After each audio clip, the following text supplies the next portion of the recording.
It's funny that you said you have to have a nice voice. You're the voice of Amazon. Hello. لماذا ترضى بالمعايير القائمة إذا كان بإمكانك الارتقاء بها؟ بسيطة، رائدة، متعددة الخيارات.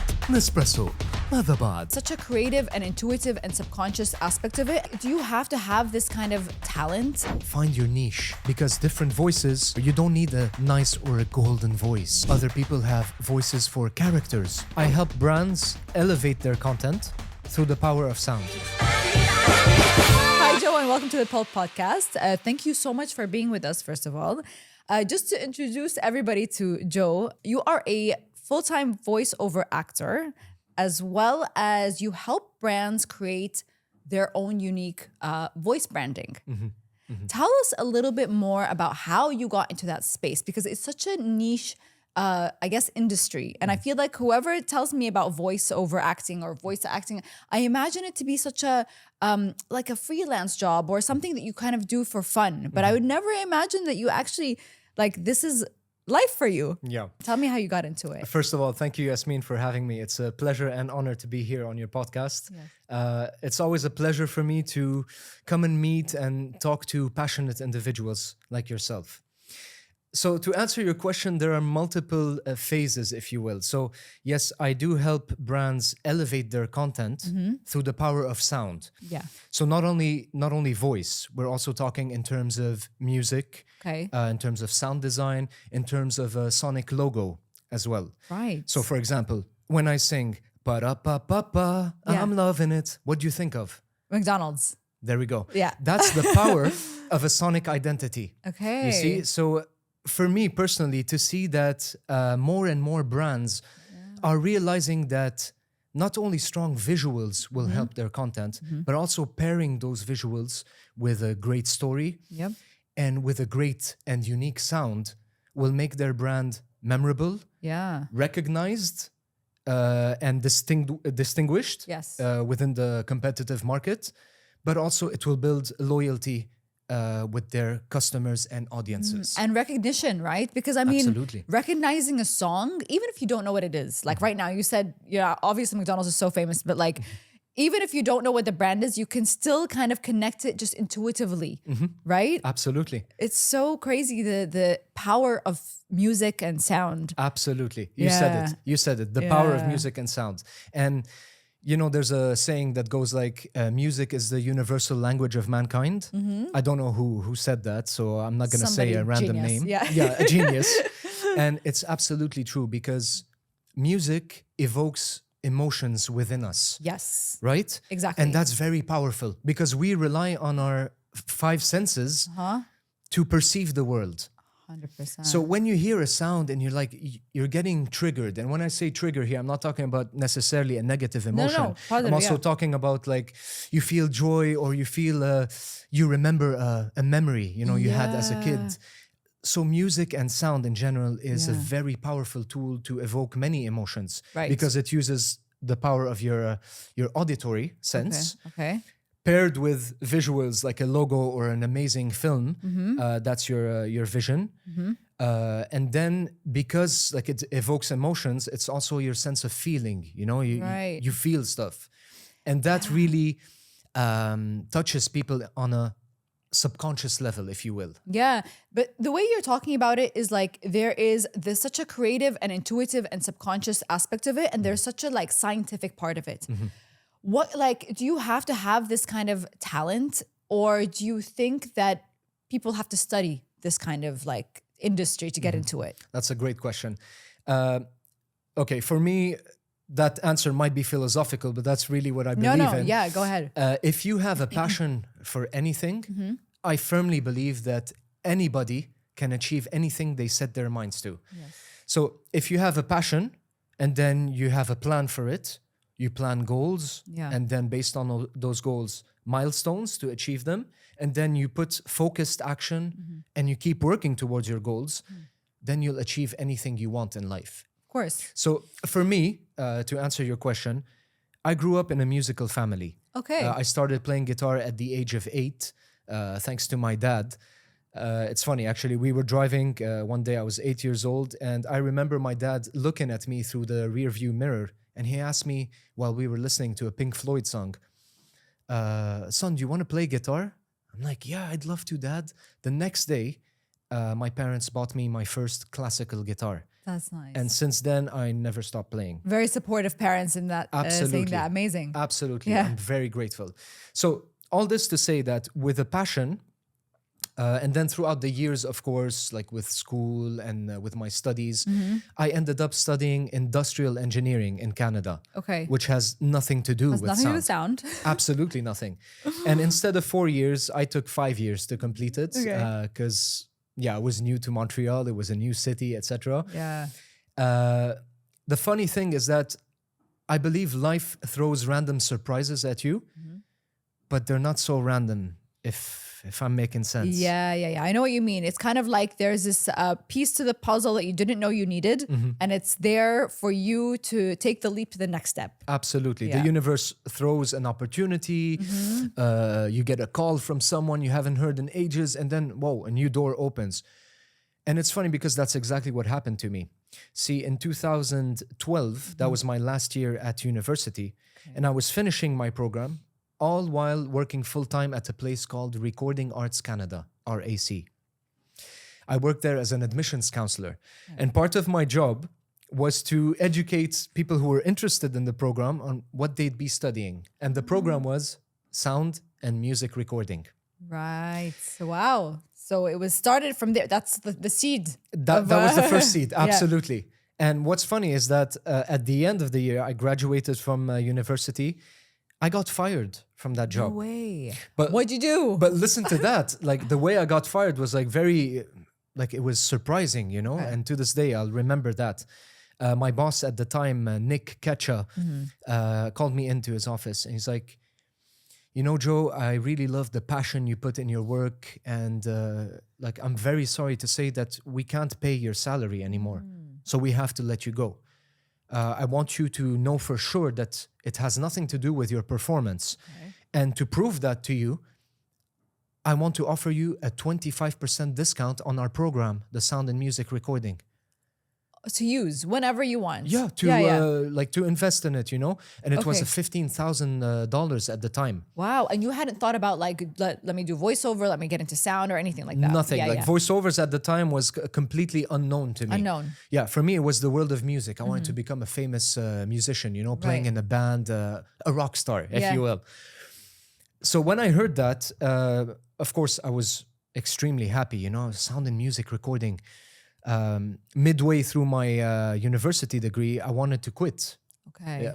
It wasn't something I was passionate about, you know? It was like, okay, too much maths and physics. And don't get me wrong, it was interesting. I learned how to schedule my time, budget, and make sure I manage my time effectively. Right. But it wasn't my passion. And I really wanted to work in my passion. Yeah. So anyway, fast forward, I started the program. I finished it within a year. It was an intensive 1-year program. And then that's when my career in sound started. Yeah. Okay.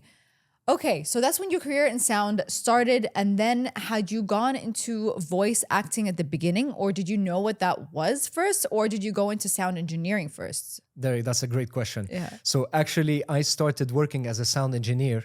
So a couple of years, I finished in 2013 at RAC, Recording Arts Canada. I finished my program. Recorded an instrumental EP, was playing with 3 bands in Canada. We toured across Canada. Great experience for me. What's an EP? Sorry, what's an EP? Like a 4-track album, if you will. Oh, okay. Yeah, but it was instrumental, so no vocals involved. Okay. Yeah, it was just a passion project for me. Nice. And my parents were living in Abu Dhabi. That's where I was born and raised. So I used to go back and forth in Christmas, spend Christmas with them and everything. So when I came back in 2014 for Christmas, I also went to Dubai as an interview just to visit a studio. Right. And the owner was there and he's like, you know what, interesting profile. I see you have your CV on you. Do you have a couple of minutes to talk? I'm like, yeah, sure. We spoke a little bit. Then I didn't put too much hope in it, you know. I went back to Canada. I had my life in Canada. I was happy. I remember very clearly, I get a call in April.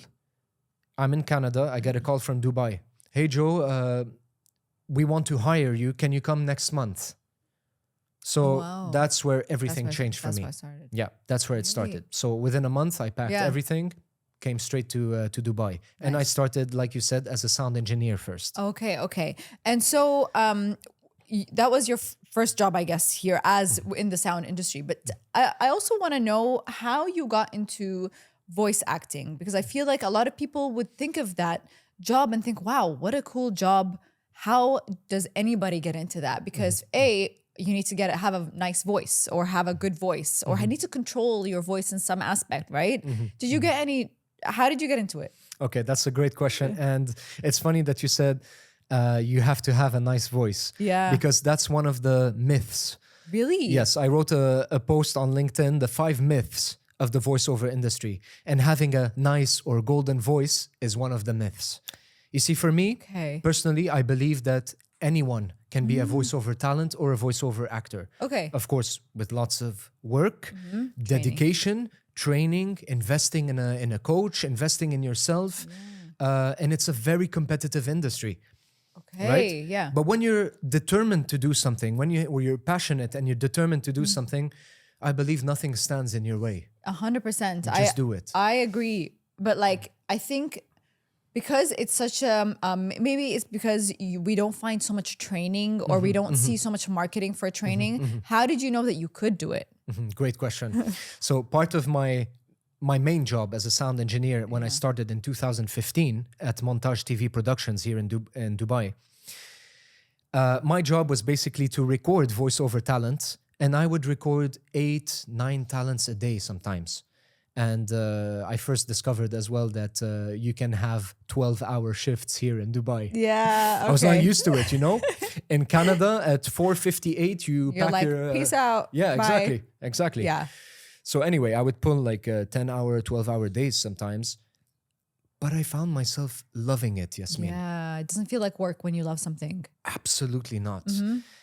And I was recording like so many great talents, you know, like Emirati female, Saudi male, British female, American female.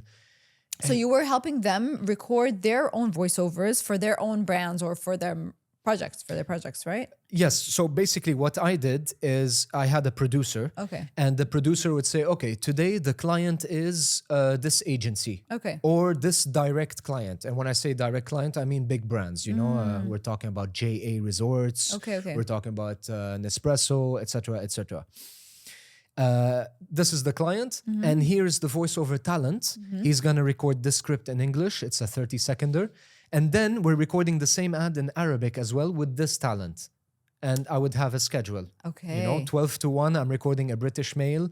Then 1 to 2, I'm recording a Lebanese male. Then Right. an Emirati male, back to back. Nice. Okay. So I would see these incredible and talented people come in, take the script, and perform the script. I don't say read the script because it's not about reading. It's about performing the script, you know, giving it emotion, giving it your own personality and character, and giving it authenticity, you know? And I would see these amazing talent just record day in, day out. And one day I was like, I can do this. you know? I can do this. Yeah. And so what I would do is after hours, when everybody left, I would press record, then go to the recording booth and take all those scripts that I had recorded other people like reading them. And then reread them? And reread them. Okay. Practice them out loud because I had a voice in my head of how I wanted to sound, right? Okay. So I'd practice and record them. And then since my main job as a sound engineer was to edit, clean, and process the audio, then mix it with music, I created a demo reel for myself. Okay, that's great. And the thing is, it's hard when you're starting out in such a, I guess, a niche, you know, a place that really needs to, how do you say, like you need to hone the craft for it, right? So how did you know where you stood in terms of like the quality of your voice in compared to the what's out there in the market? Like, did you have a mentor or did you have any training? How did you know? I guess the question is, how did you know it was good enough? Yeah, that's a good question. And I think you never really know. You never know. You huh? never really know unless you hear like people give you feedback as well. And that's a very important thing, to ask Yes. professionals for their feedback. Now, some people are generous by nature. They'll tell you, you should do this. Other people kind of like gatekeep their Give information. me money for my feedback kind of Yeah, thing. I mean, look, if that's a service that they offer, if they're Yeah. a voiceover coach, then I respect that. Okay. You know, that's something that that I do as well. If you're asking me for advice, I provide a lot of free advice. Right. You know, I have lots of posts that are around that.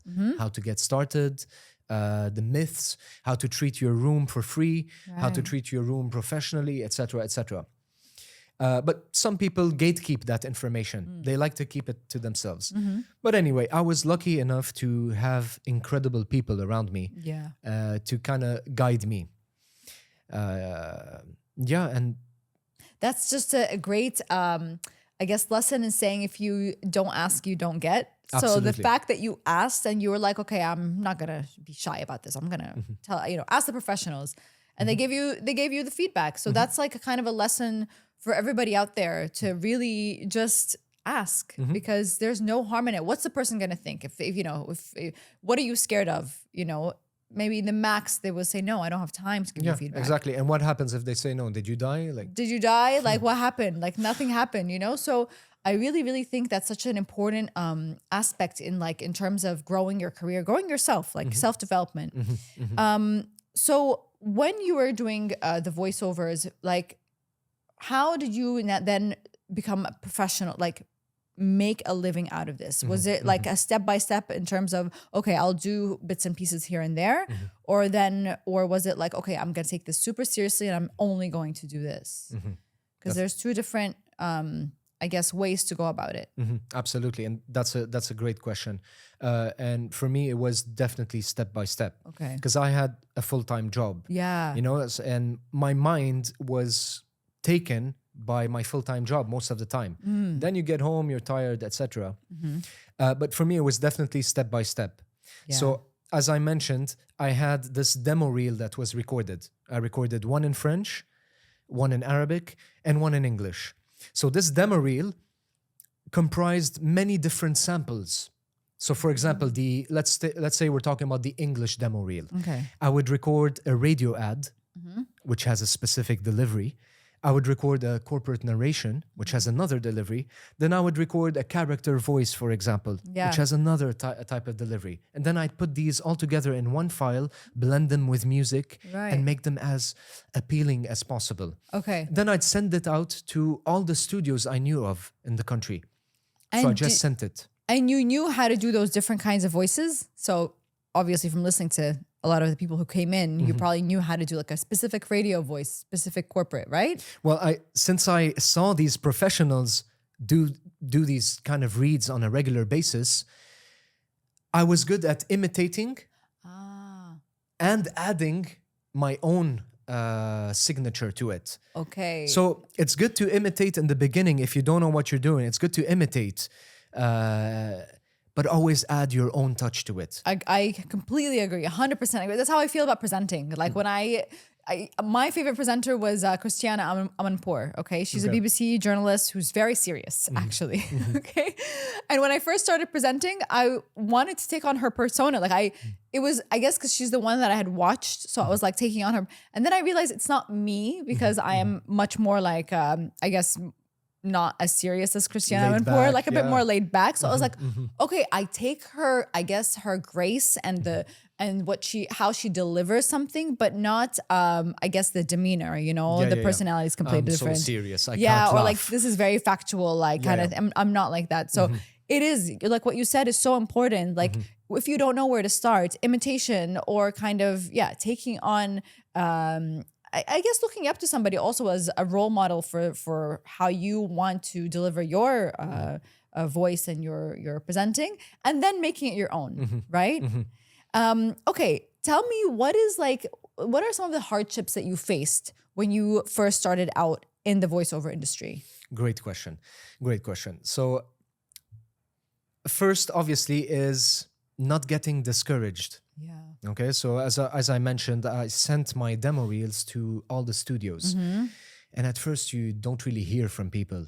Or when I first started, I remember it was one job a month. And I used to be so happy. I was like, yes, I got a job. You know, the client is BMW or whatever. You know, I'm so excited. One a month.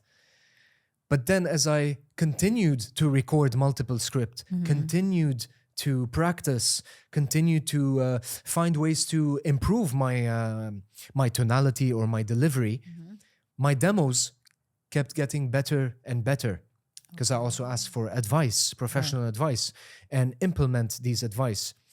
And so my demos got better. And I noticed that I started getting called more and more often. So from one time, once a month, to 3 times a month, to then once a week. And then starting like 2018, sometimes I was booked for 3 different sessions in a day. Wow. And that for me, like when that started happening for me, I was like, wow, I made it.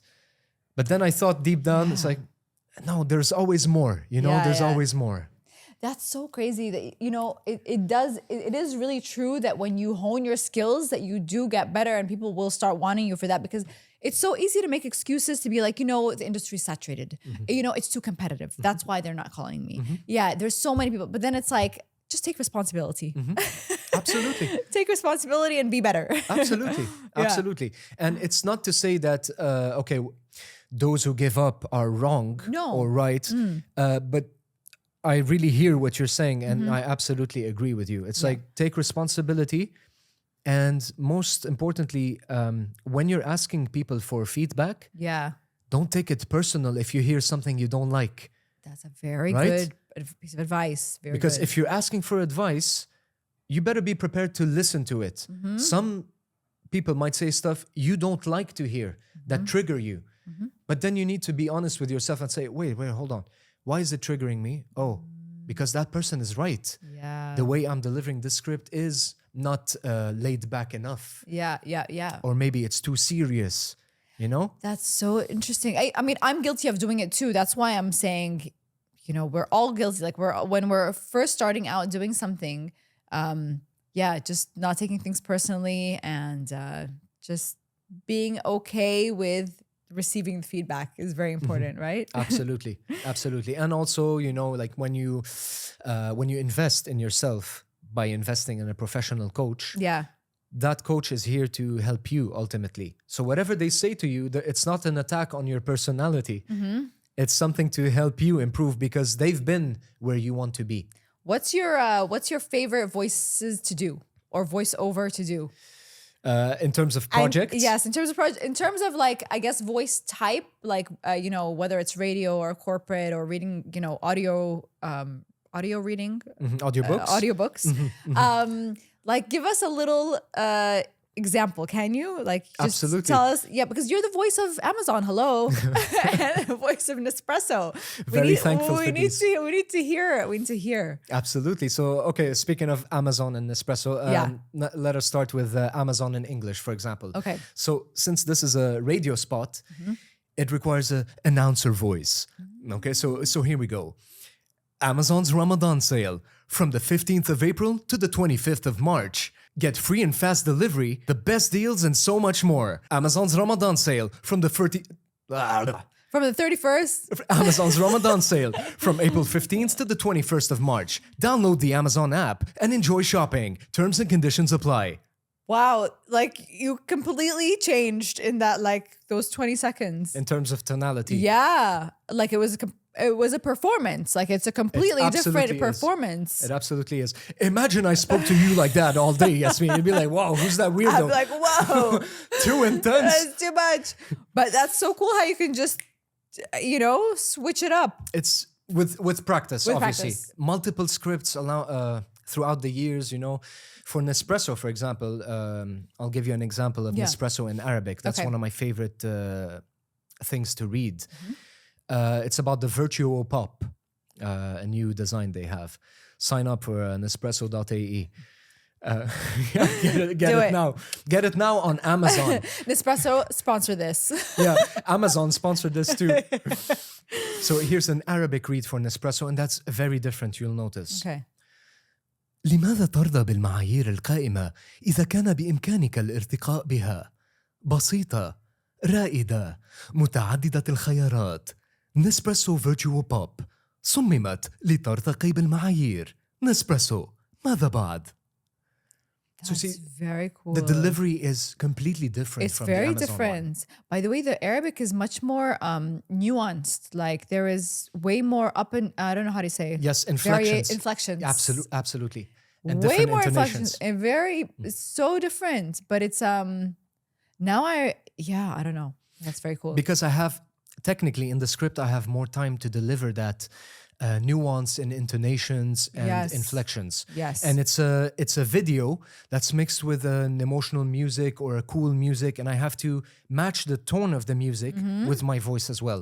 Whereas Amazon, it's a 30-second or 25-second radio Yeah. spot. So it's chop. You don't have time to, no. Yeah. You know, it's like Amazon's Ramadan sale from the 21st to the 15th of April. Yeah. New Chop, deals. chop. You know? That's You so don't even hear interesting. breaths, actually. We cut out the breaths. Really? Yeah, we cut No, out the... I even saw it. Yeah, I even saw it. Like when you said it, I actually saw like how it looks like. So like in a sound waves. So like in Amazon, the one that you read in English, it's more like, you know, just basic, like I guess up and down, and it's very like neat. And then with the Arabic, it was much more like I guess Yes. like poetic. I don't know how to say it. Yeah, poetic is a good word for it. Poetic is What about French? Is French different? Yeah, well, I don't know French, by the way. But well, like, you tell me could say. you tell me what you hear. Okay, I'll in tell you that. how I hear.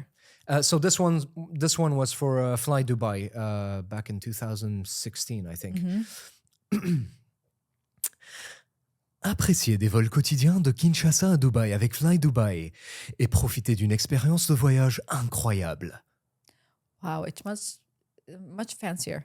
Fancier, right? You felt luxury in it. I felt luxury, chic. There we go. It's Fly Dubai, you know, Yeah. you're inviting people to get on board, you know, and yeah, Yeah. Do you think it's the language or do you think it's the tonality? both. Okay. The language absolutely differs for me personally, you know, Yeah. in terms of my voice, you know, people have said many times, you sound like a completely different person when you speak Arabic than when you speak French or English. You're like three people. But that's actually true. I think it's true for everybody because Legit? because even they say the way you think about something in a language is completely different than another language. Like I don't know how you say, I don't want to say the aggression, but like, yeah, Arabic obviously has a little bit more fire to it than, Yeah. you know, French Yeah. or English or whatever. So, it's so interesting how language can really impact the way you speak and the way you think, right? Yeah. I mean, for most people, when they see two Arab people talking, it's like, wow, what are they arguing about? What are they arguing about? But actually, Chinese is even worse, you know, Yeah. because they project their voice when they speak.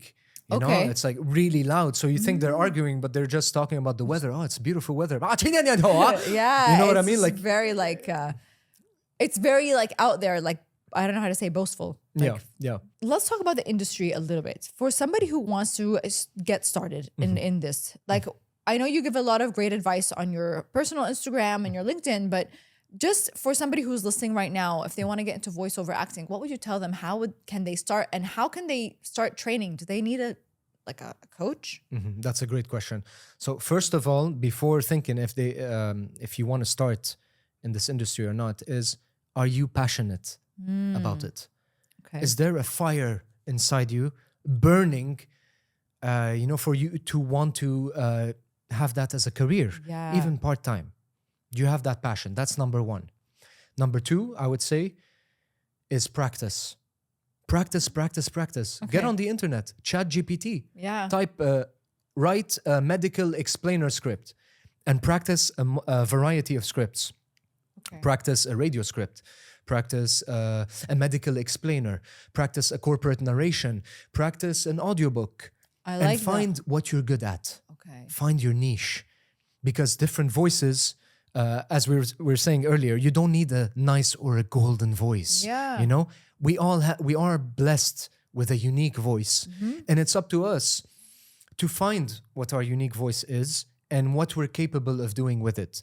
Some people have voices for movie trailers, you know, like Yeah. this summer, one man, blah, blah, blah. Yes.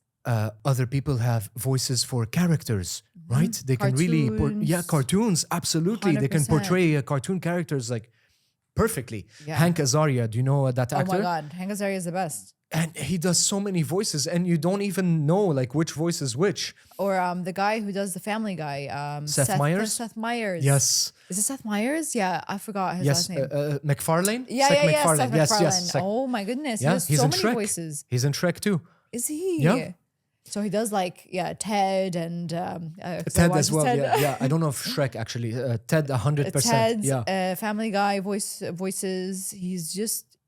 How does somebody do that? Do you think it's just something like they practice? Absolutely. Yeah, he probably Absolutely. practices, right? Yeah. I mean, he probably imitated as well voices he heard before Yeah. and tried to deliver in the same way. And then he found his unique voice and started to hone his skills. Right. You know, because I mean, if you speak from your stomach, then you're projecting a lot more power than if you're speaking from your chest or your throat. So the way I see it is, if you want to speak in your deep voice register, then you're speaking from your throat. Okay. And as a friend of mine, Eli Iskandar, noted, like really perfectly, he really portrayed it perfectly. He has that gravel in his voice, like the Oh yeah. The you know? raspiness. Yes, and adding that with multiple layers. So he adds a nasal element to it, and then he adds like different intonations, and he's able to recreate the voice of Morgan Freeman, for example, or so many other But voices. how does he control that? That's the art, I guess, right? Yes, that's the practice. the You can tell practice. that this guy has had lots of practice. Right. And he has a natural talent for it as well. Okay. Right? A natural talent, I guess, because if he's interested in doing that, then he's gonna find ways to do it, right? Exactly. Yeah. Very well said. I think even for presenting, and I used to do emceeing and stuff, and they always say like, get your voice to come from here, from the belly. What do you think is the difference between? Is it just the powerfulness, like the power that comes out from that system? Yes, and I would say also controlling your voice. Right. For example, we've all experienced stage fright Yes. or imposter syndrome, 100%. and that can make your voice tremble. Yeah. You know, like you speak like that, and it's normal. It's a human thing. Okay, even public speakers with 10,000 speeches done, they tell you, like John Maxwell even says, or Simon Sinek, they all say it's okay. Just take a deep breath, like fill your stomach with air. So as you breathe in, inflate your diaphragm. Exactly, and that will relax your system. That will tap into another system and help you relax. Okay. So I guess breathwork is also important for that, to help you relax. 100%. Because if you're like nervous and I had 10,000 coffees this morning, Yeah. then it's going to show in your speech. You know, Yeah. you don't want that. That's so true. Yeah, that's actually a very important one. I think a lot of people, even in meetings, can have like that nervousness. So like just breathe deep and use your belly voice. Yes, relax. Access your belly voice. Absolutely. And Yeah. take your time, I would say. Take your time. You know, like sometimes, and I'm sure you've experienced this as a host as well, you know, like you feel like you want to ask questions and you start talking fast. 100%. But then, you know, because you're talking fast, like sometimes I fumble my words, you know, and that's Yeah. okay. It happens to everyone. We're humans. I think a good tip that I use personally is to not try to speak fast. Take my time. And sometimes, you know, people say, wow, you talk slow. I'm like, that's okay. Yeah. At least you understand what I'm going to say. And I have the time, my brain has the time to think about the next thing I'm going to say as I speak. Because we speak faster than our brain thinks. Yeah. Oh, really? Yes. Okay. So when you pause, not only do you remove the Yeah. Don't you think it's the opposite though? Sometimes I feel like my brain is working so much faster than what I'm saying. do you mean the thoughts that are coming up are Yeah, the thoughts are coming up. overwhelming maybe? Are way faster than what I'm able to speak. Yes. But no, it's true what you said about like basically tripping over your words and stuff like that is obviously a form of, you know, your thoughts just going into each other like this and wanting to be expressed. Yeah, and you could be nervous as And you could be well. nervous. Maybe too much caffeine. Like much caffeine. I love coffee. I don't know about you. 100%. I absolutely love coffee, but after Yes. 3 double espressos, like my heart beats like crazy. Yeah. Find myself, whoa, slow down, bud. Slow down, buddy. Okay, let's talk a little bit about, so if someone is getting into the voiceover industry, but they have their demo reel, they're going well, maybe they have a couple of clients. Do you think people should get an agent? That's a great question. And there are multiple parts to that answer. I think agents are great in countries that have unions for voiceover actors and voiceover talent. Okay. So when I'm talking about Canada, the US, Europe in general, it might be a good idea to have an agent. Right. Over here, we don't really have agents or unions or syndicates for that matter. So over here in Dubai, if you're looking to really expand and increase your reach in the voiceover industry, connections and marketing yourself, branding yourself is extremely important. Okay. Your reputation, the way you talk to people, and connect with sound engineers, connect with different voiceover talents, ask them their opinion. They might give you names of producers in other recording studios that you can also reach out to. Send your demo to everyone. Okay. Send it to everyone. So what I did during COVID, for example, is I literally typed voiceover online on the internet. Okay. And I kid you not, Yasmin, I had, 60 or 70 websites written down. And then what I did when I had all these websites written down is I sent my demo with an introduction email. Hello, my name is Joe, blah, blah, blah, with my demo to all of these 60, 70 names. Okay. And- These were like production websites? Production websites or casting agencies or online platforms like voices.com, Voquent, Voice Booking, Voice 123.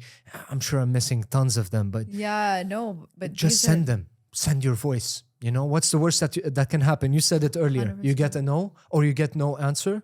What happens to you? Whatever, you move on. Yeah, exactly. No, that's you're just basically exemplifying the fact that doing the work behind the scenes in terms of just applying and just getting your voice out there, exposure is so important for what you do. Absolutely. In any artistic kind of endeavor that you do, creators, marketers, whatever you have to put in the work first so that maybe you can get an agent, but it's gonna be maybe later on when somebody approaches you. Absolutely. Yeah. So like you said earlier, you plant the seed and then you have to water the seed. Yeah. And watering is the work you do on a daily basis. Yep. You know? And I respect the fact that some people are very interested, but they work full-time jobs. Yeah. And I want to tell them, that's okay. You can.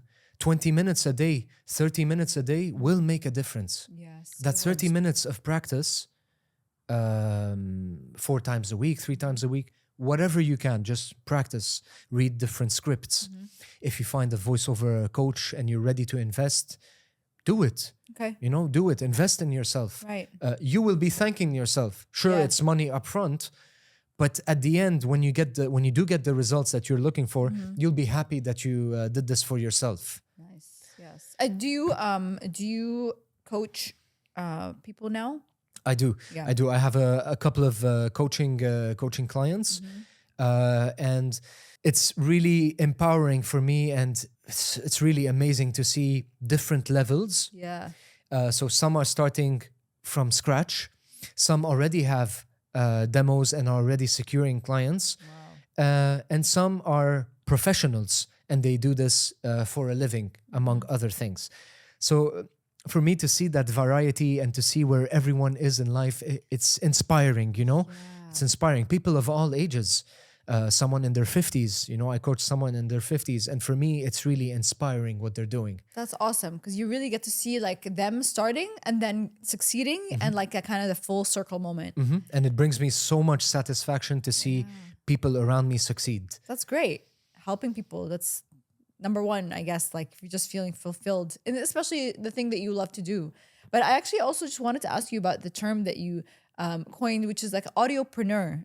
And I love that because it's really like kind of an example of somebody who's paved their own way. Like, so you are an entrepreneur and you also do voice acting. So it's kind of like 2 in 1, but how hard was it, you know, trying to do something that maybe wasn't so common, you know, it's not something that you're like, oh, wow, everybody needs a computer software person, like, or, you know, it's just something so different. How hard was that for you? Or was it hard? Or was it like? There were definitely lots of challenges when I first started. So an audiopreneur, that's what I call myself, an audio entrepreneur. So mainly in one sentence, I help brands elevate their content through the power of sound. So I have my own company called JH Audio and Consulting.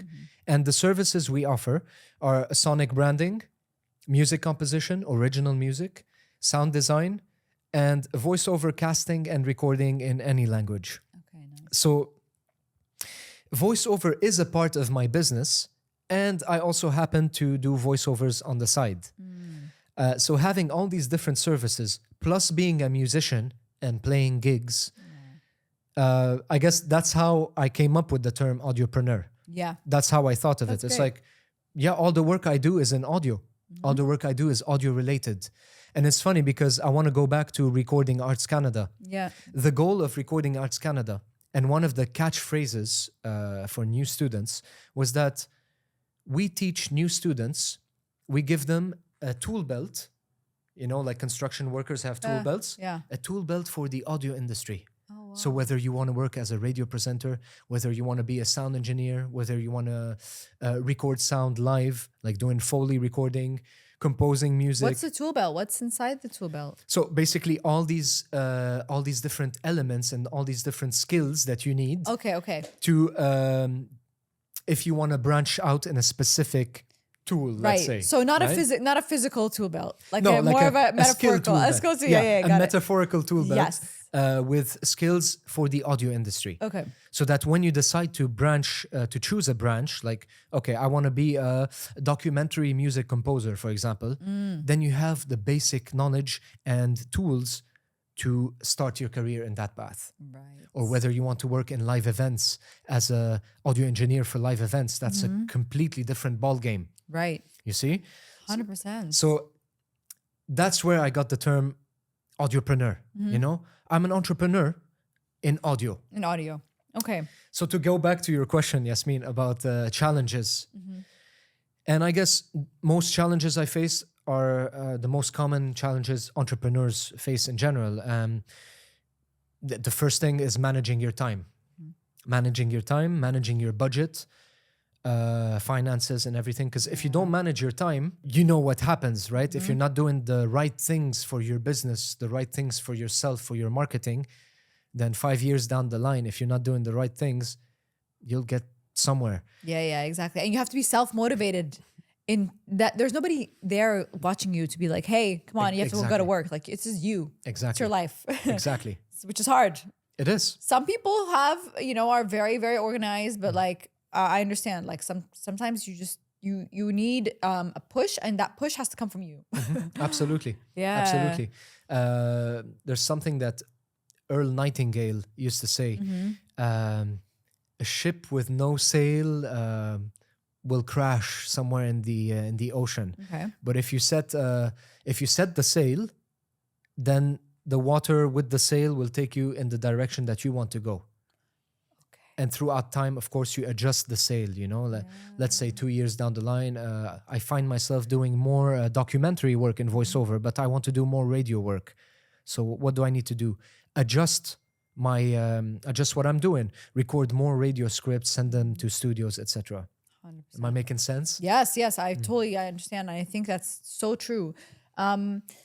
And it's cool because now you've also spent some time having your own podcast, which is The Voices of Dubai. So tell us a little bit about that. What inspired you to start a podcast, about that? Well, it's a great question. And you were talking about helping people earlier.